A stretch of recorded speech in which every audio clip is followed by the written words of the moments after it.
graphic. I don't know what to call it, a chart or a graph, because I honestly don't remember the distinction between those two words. But anyway, this graphic shows us the growth of physicians relative to the growth of medical administrators since the 1970s. And the data is limited because it's, stops in 2009. You could look up these things as well. But basically, the growth of an administrative bureaucracy to manage the healthcare system has, and all the costs that come with that, have increased by about 3,000%. Relative to the number of physicians since the 1970s, it's grown somewhat, but remained fairly low to stable. And the point of this is to just simply observe from an economic perspective that with the continued and growing interventions into the healthcare market, both from a legal standpoint, meaning from the government bringing in legislation, regulation, controls, areas of management, and things of that nature. And then also from things like insurance companies, medical insurance companies, working within and navigating that legal context. What this creates is a demand or a need for, in that legal context, a demand for a medical administrative bureaucracy. And these administrators are just normal people. They go work, they have a job, they go home. We're not saying anything positive or negative about them as people. But what we are observing is that the restriction of supply in the medical market through legal restrictions and then other added layers of complication of insurance companies trying to figure that out, and all these details and paperwork and hours of time and energy and resources that have to be spent in order to practice medicine within this system requires the hiring of many more people just to make sure that the system runs. But what you see is that the system becomes bigger than its intended goal, which is to practice medicine. That basically the growth of the bureaucracy to manage the system of medicine is bigger than the people practicing, the amount of people practicing direct medicine. And for physicians, if you ask them, they spend a lot of their time and energy on paperwork, or they have to hire somebody to do the paperwork for them. And that adds more costs, which is also communicated in prices to anybody consuming medical services. And then there's all this complicated network of things like hospitals have certain medical codes of things that they're supposed to charge you for a Band-Aid or a Q-tip, of what they're supposed to charge for those types of items and everything else. And so a lot of people thinking about getting into medicine now think twice, because the barriers to entry and the complication involved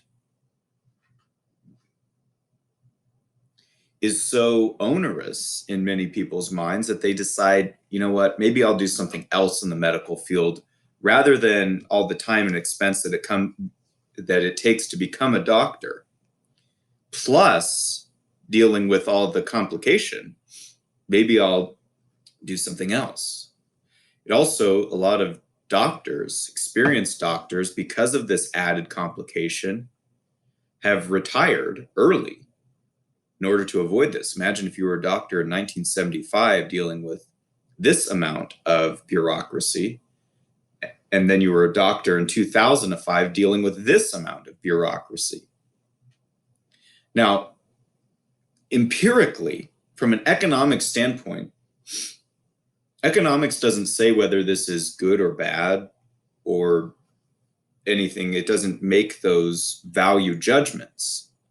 It simply indicates that when there is an control of supply and a limitation of supply, demand being the same, and then these added barriers to entry, that comes with increased costs and therefore increased prices. Now, many people acknowledge this as being a problem and where the costs are coming from. There are different types of solutions proposed for this type of thing. On the kind of Medicare for all single payer type of system, you've got like a Bernie Sanders would look at this and say, well, this is all because of private insurance being in the market, greedy private insurance companies being in the market. His solution for cutting down on this would basically be you pay more in taxes, you pay the government, and the government will eliminate private insurance and basically pay directly to medical practitioners, doctors, surgeons, dentists, whatever the case may be. That's called single payer. Now, it has some problems, obviously, because you have the calculation problem that we've talked about before. How does the government know, or how does any business know when you're paying indirectly like that, what the individual needs of citizens are versus their health, the changing needs, and all those type of things? Ted Cruz, as we're looking at in the debate between Cruz and Sanders, would say, well, this administrative bureaucracy comes from the regulatory burdens and restrictions of government getting involved in the system, working with private insurance, and basically creating this whole mess. So we need to have a separation between healthcare and state and a limitation of their involvement. Now, kind of in between those positions, closer to Bernie Sanders, is Obamacare. Obamacare was not a single payer system. Obamacare did not get rid of and was not intended to get rid of private insurance companies. What Obamacare intended to do was basically bring together all the private insurance companies into a group managed by the federal government and kind of organize and manage a network of those private insurance companies, then require all American citizens to be on Obamacare, and you would be dictated which kind of doctors and hospitals and things were kind of within your plan. And if you opted out of it, you would have to pay a fine. Now, Obamacare was kind of in the middle position, or the Affordable Care Act was kind of in the middle position, closer to Bernie Sanders' idea, but it was kind of a quasi-public-private partnership, or what you might call a corporatism, where it's a managed, government managed system using the private infrastructure that was already kind of in place. Now, with that, insurance companies, big insurance companies, actually gained quite a bit of profit. So this is a kind of complicated matter of what was going on there, because a lot of people thought, well, this would be, the insurance companies would be kind of brought into a stricter discipline by the government. But actually, it was more of a partnership between the government and insurance companies. And so Ted Cruz and Bernie Sanders are debating the merits or demerits of that type of system. And that's kind of where they're coming from on this issue of, really, they're of two views.